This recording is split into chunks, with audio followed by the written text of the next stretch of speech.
Sweden is no longer the proverbial pristine and spotless European oasis chosen by liberal progressive elites as a laboratory of utopian social experiments to be spread to the rest of Scandinavia. Sweden, that Sweden, is vanished. Why are we saying that? You'll be shocked to know the reason.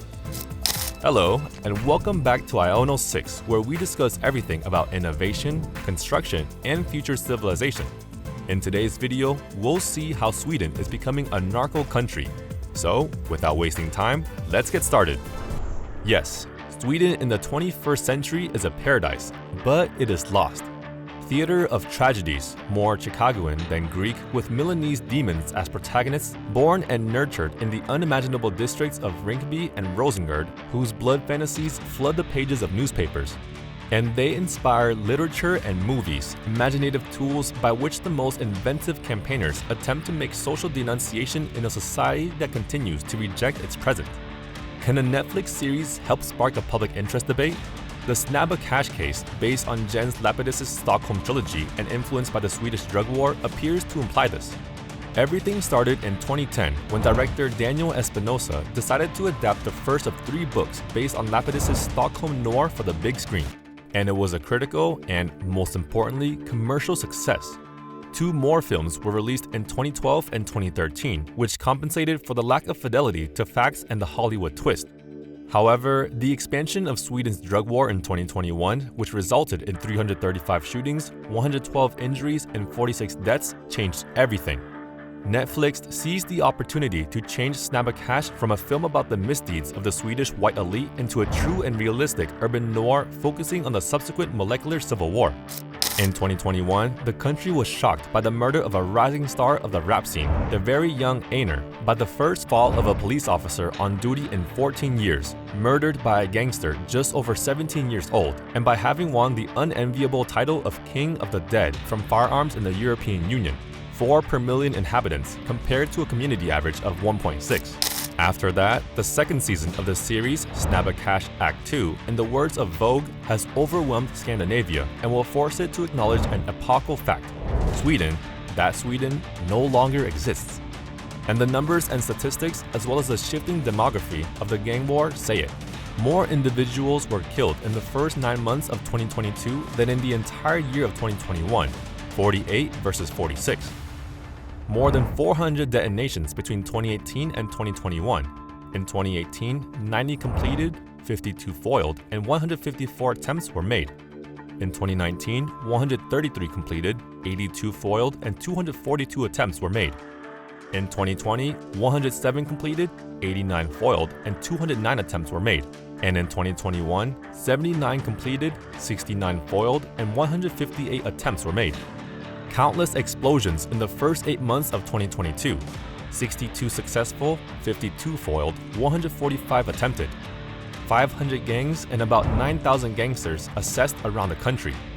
Between 2011 and 2020, commandos opened fire on 46 innocent persons, 8 of whom were not yet teens, such as the 12-year-old girl killed by a stray bullet on August 3, 2020. In 2017 to 2021, there were 1,674 shootings, resulting in more than 220 deaths and 600 injuries.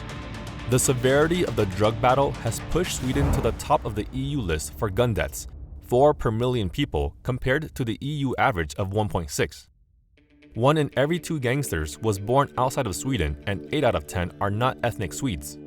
Sweden is the only EU country where fatal shootings have gradually climbed since 2000, resulting in an exceptional spike in the continent's criminal history. 18th in gun violence rate in 2000, 2nd in 2014, and 1st since 2018. According to Euractiv, gun violence is becoming the new normal in Sweden.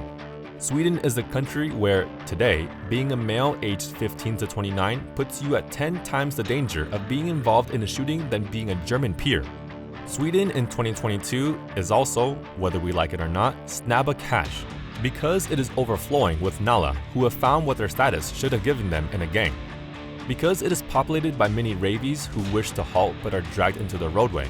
Because it is filled by a large number of Zaki who do not hide their true nature, shattered subjects who simply seek power.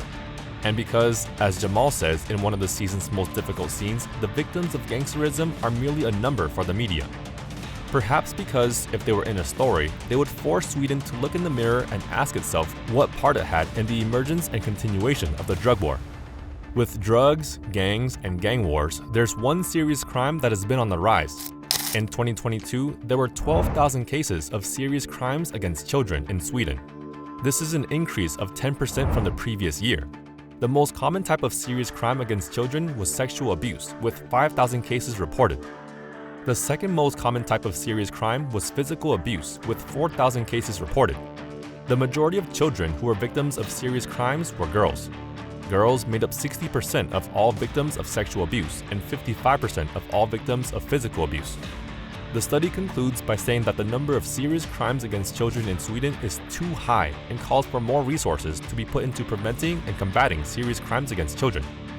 Investigating the causes and origins of the Swedish drug war is akin to creating a noir narrative whose storyline is the product of political blindness, judicial laxity, and, last but not least, the misdeeds of a corrupt society seeking to appear perfect.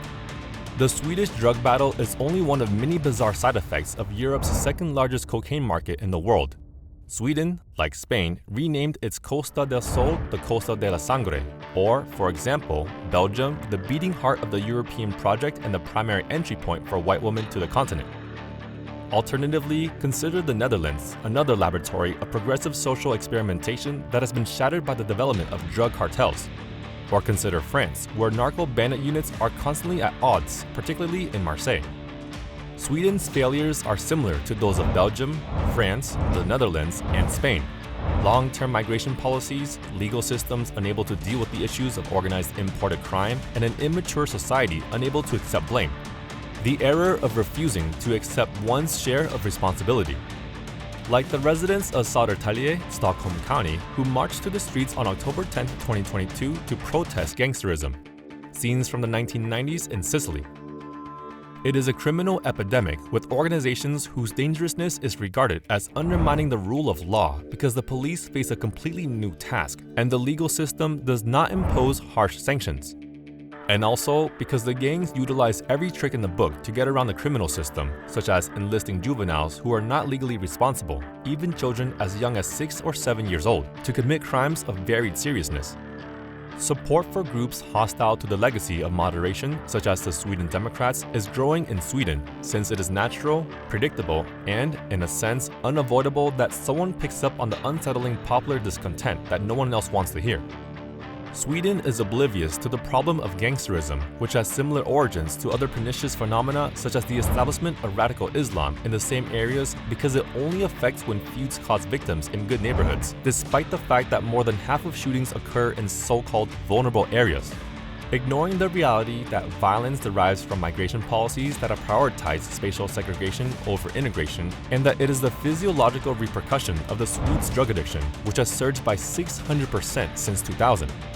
While it is true that mathematics is not an opinion, global numbers, arrests, bombs, injuries, deaths, and shootings reveal that Sweden has a severe gangsterism problem, with males aged 15 to 29 being 10 times more likely to be hit by a bullet than their German counterparts. The data and facts of Sweden's drug fight, dubbed a second pandemic by the moderate party leader Ulf Kristersson, are drawn from the Chicago catastrophe and explain why the government plans to hire extra police officers. Arrest and deport. Only repression is visible in Stockholm's overarching policy. However, batons will not solve a malignancy that is rooted and whose cancer cells are spread throughout the country, not simply in no-go zones.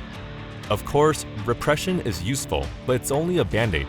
The one and only remedy is and will be a full rethinking of the Sweden model, which invests in both justice and society and transforms both centers and peripheries in equal measure.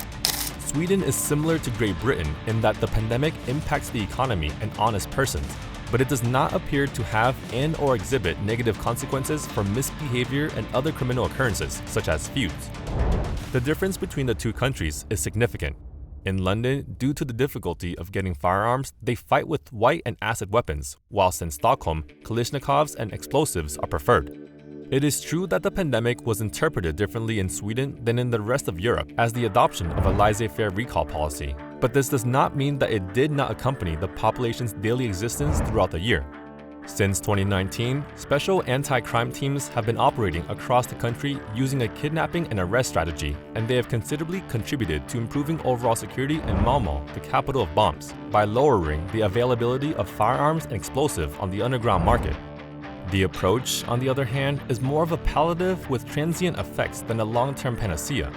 If gangs are deprived of firearms, they may resort to using knives, which are less expensive and lawfully available everywhere. More cops and less tolerance. In short, but nothing to address the problem at its base.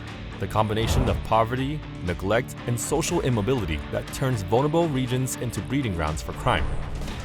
That's it for today. Hope you liked the video. Share it if you did. Like and comment on the video that you want to see next on our channel, and subscribe to see our future videos. We'll see you in the next video. Till then, keep watching.